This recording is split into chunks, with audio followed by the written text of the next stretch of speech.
Who's that? Zbig Brzezinski.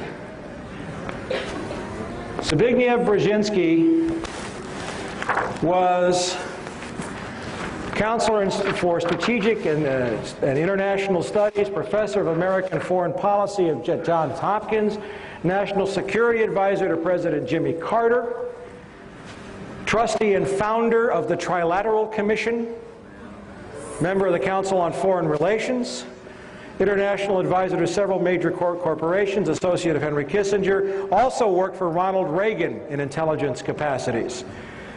Co-chairman of the Bush National Security Advisory Task Force in 1988. What a guy. Zbig. Now, if you want to get really, really, really, really angry, go buy this book. It's called The Grand Chessboard: American Primacy and Its Geostrategic Objectives, written by Zbigniew Brzezinski in 1997. I'm going to read you some quotes from that book.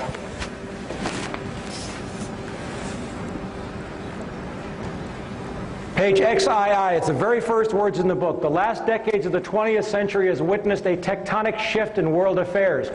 For the first time ever, a non-Eurasian power has emerged not only as a key arbiter of Eurasian power relations, but also as the world's paramount power.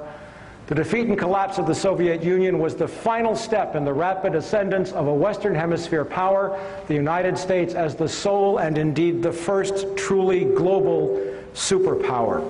Page XII, it's in the preface. But in the meantime, he says, it is imperative that no Eurasian challenger, Eurasia is everything in between roughly east of Germany all the way to the Pacific Ocean, south through the Indian subcontinent, includes the Middle East.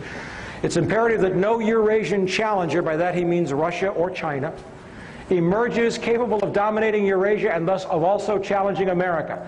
The formulation of a comprehensive and integrated Eurasian geostrategy is therefore the purpose of this book, Geostrategy, Eurasia.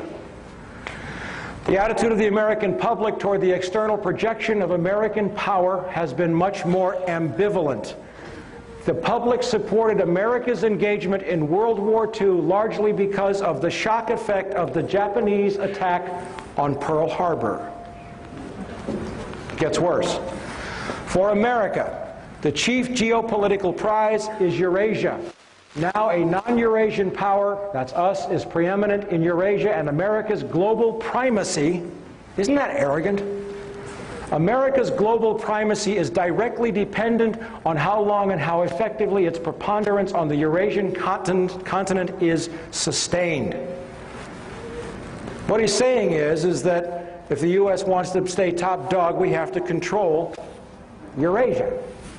America's withdrawal from the world, or because of the sudden emergence of a successful rival, would produce massive international stability. It would prompt global anarchy. You know what he's saying there? Yeah, a little global anarchy would probably be a damn good thing right now. What he's saying there is, if we don't control the world by whatever means necessary, the world's going to be miserable. He didn't ask my opinion. Did he ask yours? Okay. In that context, how America manages Eurasia, do we manage people around the world? Is that our job? Is critical. Eurasia is the globe's largest continent and is geopolitically axial. A power that dominates Eurasia would control two of the world's three most advanced and economically productive regions. A mere glance at the map also suggests that control over Eurasia would almost automatically entail Africa's subordination, rendering the Western Hemisphere and Oceania, that's Australia for all of you non-academics, geopolitically peripheral to the world's central continent. About 75% of the world's people live in Eurasia, and most of the world's physical wealth is there as well, both in its enterprises and underneath its soil. Eurasia accounts for 60% of the world's GNP and three-fourths of the world's known energy resources. Two basic steps are thus required. First, to identify the geostrategically dynamic Eurasian states that have the power to cause a potentially important shift in the international distribution of power, and to decipher the central external goals of their respective political elites and the likely consequences of their seeking to attain them. Second, to formulate specific U.S. policies to offset, co-opt, and/or control the above. The man is talking about co-opting, controlling, managing, subverting nations and peoples and economies. To put it in a terminology that harkens back to the more brutal age of ancient empires, the three grand imperatives of imperial, listen to this, of imperial geostrategy are to prevent collusion and maintain security dependence among the vassals, to keep tributaries pliant and protected, and to keep the barbarians from coming together. That's on page 40. I'm telling you, you got to buy the book. Now we get really serious. On page 95, Uzbekistan, with its much more ethnically homogeneous population of approximately 25 million and its leaders emphasizing the country's historic glories, has become increasingly assertive in affirming the region's new post-colonial status. He saw the first step in this as diminishing the ability of Russia to reassert the dream of the Soviet Union. All the stands in Central Asia were once part of the Soviet Union. The borders were drawn arbitrarily by Lenin and Stalin. And he saw one of the most important steps was to prevent Russia from asserting any control in the region, which we did. You know how we did it? Over the last decade, thanks to Goldman Sachs, the Harvard Endowment, the U.S. Treasury and the Federal Reserve, the World Bank, we looted $300 billion out of the Russian economy. $300 billion. I was there. The Russian population was, what, 64 million at the fall of the Soviet Union. The population of Russia is today 145 million. In another 10 years, it will be 130 million. The average life expectancy of a male in Russia has dropped to 48 years. Thanks to the economic devastation, the ruin we visited on their economy, it was a deliberate plan to weaken Russia so that it couldn't challenge our move into Eurasia a decade later. It helps if you see this on the map. Okay, Russia, Kazakhstan, Kyrgyzstan, Tajikistan, Uzbekistan, Turkmenistan, Iran, Afghanistan, Pakistan, India, and China. Now, the proposed oil route is from here to here, 1,500 miles. China can't build it because it's 5,000 miles, and they don't have the technology to build it. We do, thanks to a company named Halliburton, which was chaired with the CEO was Dick Cheney, right? Okay, they're probably going to build the pipeline.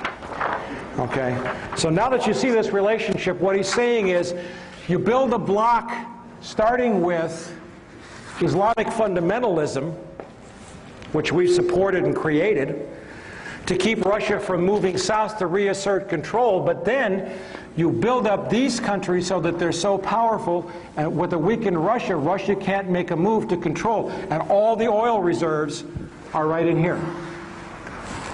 Okay? And we have effectively made China dependent upon our technology because they need the oil desperately. Now, Uzbekistan, nationally the most vital and the most populous of the Central Asian states, represents the major obstacle to any renewed Russian control over the region. Its dependence is critical to the survival of other Central Asian states and is the least vulnerable to Russian pressures. Where was the first place that President Bush announced we were sending troops after the attacks on September 11th? We were already there. We'd been training Uzbeki troops for more than 5 years. Referring to an area he calls the Eurasian Balkans in a 1997 map in which he circled the exact location. Now remember, this is a book written 4 years ago. And I'm going to show you a map where Zbigniew Brezinsky said the next world conflict was going to take place. Afghanistan, Iran, Turkmenistan, Uzbekistan, Tajikistan, Kyrgyzstan, Kazakhstan. This is where he said 4 years ago the United States, in order to sustain its precarious, that's my words, economy, would have to control that to maintain its role as the global superpower and to become the world's only superpower. In effect, the ruling nation of the world. That's his map from 4 years ago.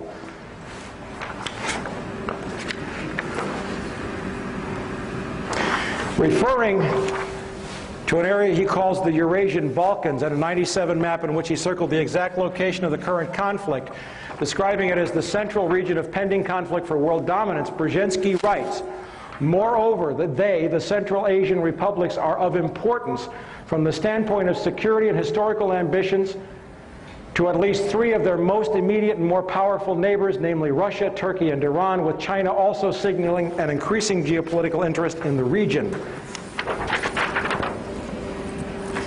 And he really lets his hair down.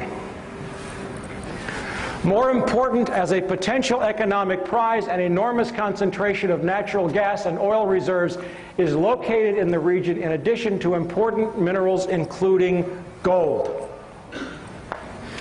Didn't know about the gold, did you? The world's energy consumption is bound to vastly increase over the next 2 or 3 decades. Estimates by the U.S. Department of Energy anticipate that world demand will rise by more than 50% between 1993 and 2015, with the most significant increase in consumption occurring in the Far East, China. The momentum of Asia's economic development is already generating massive pressures for the exploration and exploitation of new sources of energy in the Central Asian region, and the Caspian Sea basin are known to contain reserves of natural gas and oil that dwarf those of Kuwait, the Gulf of Mexico, and the North Sea. Once pipelines to the area have been developed, Turkmenistan's truly vast natural gas reserves augur a prosperous future. He's talking about the pipelines. Without sustained and directed American involvement, before long, the forces of global disorder. Global disorder? You mean democracy? Global disorder could come to dominate the world scene, and the possibility of such a fragmentation is inherent in the geopolitical tensions not only of today's Eurasia, but of the world more generally. The most immediate task is to make certain that no state or combination of states gains the capacity to expel the United States from Eurasia, or even to diminish significantly its decisive arbitration role. In the long run, global politics are bound to become increasingly uncongenial to the concentration of hegemonic power in the hands of a single state. Hence, America is not only the first as well as the only truly global superpower, but is also likely to be the very last. And what does he say that's going to happen? He says that the United States will fold into a one-world government in which all nations will cease to exist, run by corporations. I'm paraphrasing it. Now, hold your breath. Very last pages in the book. Moreover, as America becomes an increasingly multicultural society, it may find it more difficult to fashion a consensus on foreign policy issues, except in the circumstance of a truly massive and widely perceived direct external threat. Read it again. Read it again, she said. Maybe I should read this with a German accent. Wait a minute. Moreover, as America becomes an increasingly multicultural society, it may find it more difficult to fashion a consensus on foreign policy issues, except in the circumstance of a truly massive and widely perceived direct external threat.